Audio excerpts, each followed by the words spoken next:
Et on se retrouve pour une vidéo sur React. Donc on est sur une simple application Create React App juste ici, et je vais vous montrer comment on utilise des images sous cet environnement-là qui est le plus populaire et le plus utilisé. Donc il y a vraiment différentes manières de faire suivant ce que vous avez envie de faire. Donc comment dire, soit vous pouvez créer Create React App si vous voulez suivre avec moi comme ça directement, soit vous pouvez juste regarder si vous avez envie d'avoir la syntaxe et des petites astuces. Donc on va sur Unsplash, qui est un site de banque d'images gratuite, et on va prendre une image directement, allez hop, avec des couleurs ici, c'est très bien comme ça. Donc on va venir la télécharger, hop, très bien, donc je l'ai téléchargée juste ici, je vais show in folder et je vais la mettre dans le dossier. Ok, donc je l'ai mise dans le dossier source, c'est important, je l'ai mis dans le dossier source juste ici, vous allez comprendre pourquoi après. Mais pour une première utilisation, ici, on n'est pas forcément obligé de le mettre dans notre dossier ici. On peut, même si bon, c'est pas forcément super recommandé, faire image ici, et on ouvre ensuite notre accolade, et on va mettre juste une référence en faisant copy image address, comme ça, et en le mettant juste ici. Ça fonctionne, vous voyez que, hop, ça va directement fonctionner, ça va afficher notre image juste ici, et ça va faire donc un appel au serveur de Unsplash. Bon, c'est pas très recommandé, évidemment, parce que s'il supprime cette image, si il voit que vous utilisez trop cette image ou quoi que ce soit, évidemment, ça va plus trop fonctionner très rapidement. Donc, en général, on essaye d'importer les images, de les sauvegarder dans nos différents dossiers, suivant ce qu'on a envie de faire. Ok, donc ça peut quand même être une manière de faire, donc je le montre aussi. Très bien, donc je ferme juste Unsplash qui est à côté, et on va voir notre première manière de faire. Donc notre première manière de faire, c'est dans le dossier source juste ici. Donc il faut savoir que cet environnement utilise Webpack juste ici, et donc quand on a juste envie d'utiliser une image de manière basique sans vouloir faire de référencement dynamique à son chemin, on le met dans notre dossier source, soit dans un dossier images par exemple, soit dans un dossier de composants. Vous avez un composant header avec des petites icônes, mais hop, vous mettez tout dans ce dossier-là. Et ensuite, pour utiliser tout ça, il faut importer. Donc on va import image1 par exemple, from .slash, alors .slash j'ai dit, il me la propose pas, ce qui est assez étrange, image1.jpg. Hop. Voilà, et donc ensuite on va avoir notre image1 juste ici, qu'on va pouvoir utiliser, hop, dans nos accolades, juste ici. Et vous voyez que ça nous montre notre image, ça fait directement référence à notre image qui est juste là. On l'importe, on l'utilise, basta, c'est fait, c'est rapide. On utilise ça en général soit pour des icônes, quand on a des icônes, on va directement les prendre juste là, et on va les montrer, ou des images, tant qu'on n'en a pas énormément et qu'on n'a pas envie de référencer dynamiquement leur chemin. Qu'est-ce que c'est que référencer dynamiquement le chemin? C'est par exemple ici, j'ouvre les backticks, et ici, j'ouvre ça, et je fais par exemple slash image, et là j'ai un index par exemple, voilà, .jpeg, ce genre de choses. Ça c'est un référencement dynamique, c'est-à-dire que ce qu'il y a à l'intérieur ça peut changer, c'est un index par exemple, on a envie de montrer plein de photos différentes, avec un slider, avec une galerie, avec plein de choses différentes, voilà, et bien on le référence dynamiquement. Alors comment ça fonctionne quand on a envie de faire ce genre de choses? Eh bien on va prendre notre image comme ça, et on va la mettre dans public, on va la mettre dans public. D'abord allons dans public un peu pour voir ce qui se passe. On a notre index HTML, c'est là où va être rendu. Alors déjà aussi, je vais enlever ça, comme ça on n'aura plus d'erreur, donc je vais mettre ça, hop, en commentaire, voilà, parfait. Donc qu'est-ce qui se passe dans notre index HTML? C'est là où on va rendre toute notre application dans cette div ID root juste ici. On peut le voir dans index HTML, c'est là où notre application ici va se rendre dans notre document.getElementById root, qui fait référence à notre div root juste ici. Ok? Et on peut voir dans le public qu'on a également déjà des icônes, on a favicon.ico, on a également des logos React juste là. Alors à quoi ça sert tout ça? Eh bien, la favicon, on peut la voir utilisée normalement juste ici, d'accord? Donc c'est ce qu'on va voir tout en haut, là, la petite favicon, la petite icône juste ici. Et on va voir également les différentes images qui sont utilisées en tant que favicon également pour tout ce qui est Apple Touch icon, et pour différentes choses comme ça. Donc quand on a besoin d'images pour les favicon par exemple, c'est très bien de les mettre dans public. On peut également, si on veut, bon, je vois pas trop d'utilité ici, mais par exemple, je peux utiliser l'image directement. Je peux mettre logo 512 ici, regardez, ça va fonctionner. Oui, ça va fonctionner directement. Ça fait référence au public qu'on a juste ici.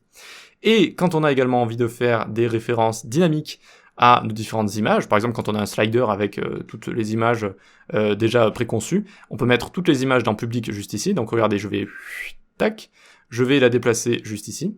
Ok, maintenant comment je fais pour l'utiliser? Eh bien, dans mon app.js ici, j'arrête de l'importer déjà. Et je viens dans mon tag image ici, et je n'ai plus qu'à faire slash le nom de mon image, image1.jpg. Et là, tada, ça va fonctionner également.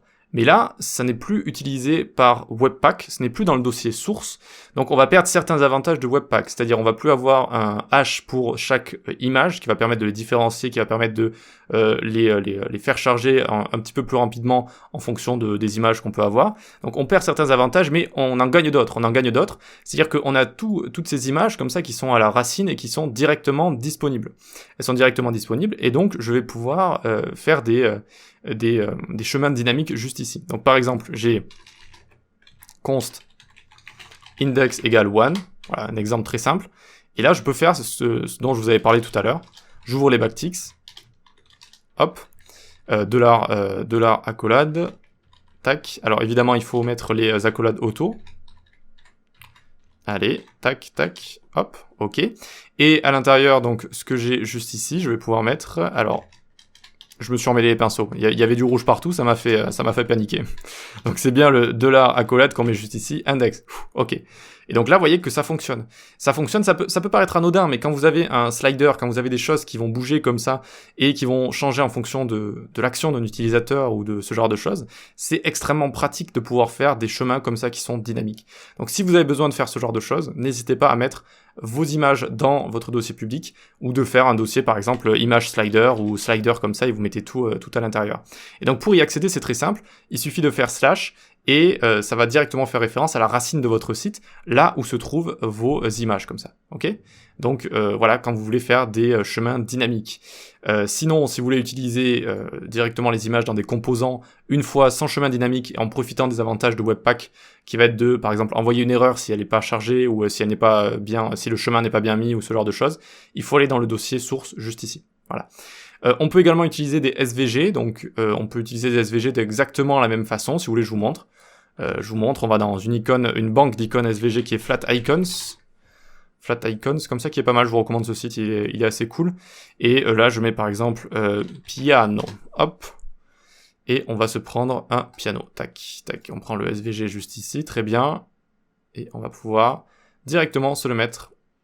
Hop, il est où? Il est là, tac, je me mets dans source juste ici, et je vais pouvoir l'importer, j'importe exactement comme mon image précédente, donc import, ici je vais lui donner un nom, par exemple juste piano from, / vue, évidemment il va pas me le donner, donc ici je vais prendre son nom, tac, tac, alors je vais peut-être le renommer, ce sera un petit peu plus simple, on va mettre piano.svg, comme ça ce sera moins compliqué, d'accord, donc piano.svg,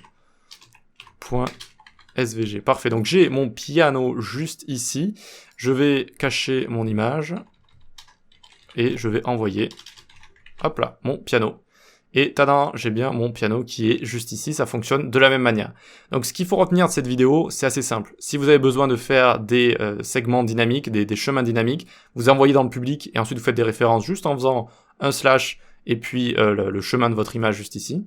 Sinon, si vous avez juste besoin de les utiliser sans chemin dynamique, pour décorer quelque chose, des petites icônes également que vous avez besoin d'utiliser dans un footer, dans un header, partout, eh bien vous les mettez dans vos dossiers de composants. Vous pouvez également faire un petit dossier ici que vous appelez assets par exemple, ou images avec un S, et puis vous mettez tout à l'intérieur comme ça, et vous faites des appels, vous allez les importer, et vous allez les utiliser comme ça directement. Voilà pour les images avec React, j'espère que j'en ai aidé quelques-uns, parce que c'est pas si simple, hein. Il y a quand même des choses différentes, il y a pas mal de choses différentes qu'on peut faire juste ici. Donc venez sur le Discord si vous voulez vous entraîner avec des défis, JavaScript, CSS, React. Vous pouvez vous entraîner directement avec le salon défi qui est là pour ça, chaque semaine des nouveaux défis. Vous pouvez également parler sur le Discord de développement web, faire des petits débats, poser des questions si vous avez des problèmes, répondre à des questions si vous le sentez également. Et puis voilà, vous pouvez vous abonner à la newsletter et puis rejoindre, ou plutôt suivre mes cours sur les plateformes d'e-learning, je vais y arriver. Allez, on se dit à la prochaine, ciao!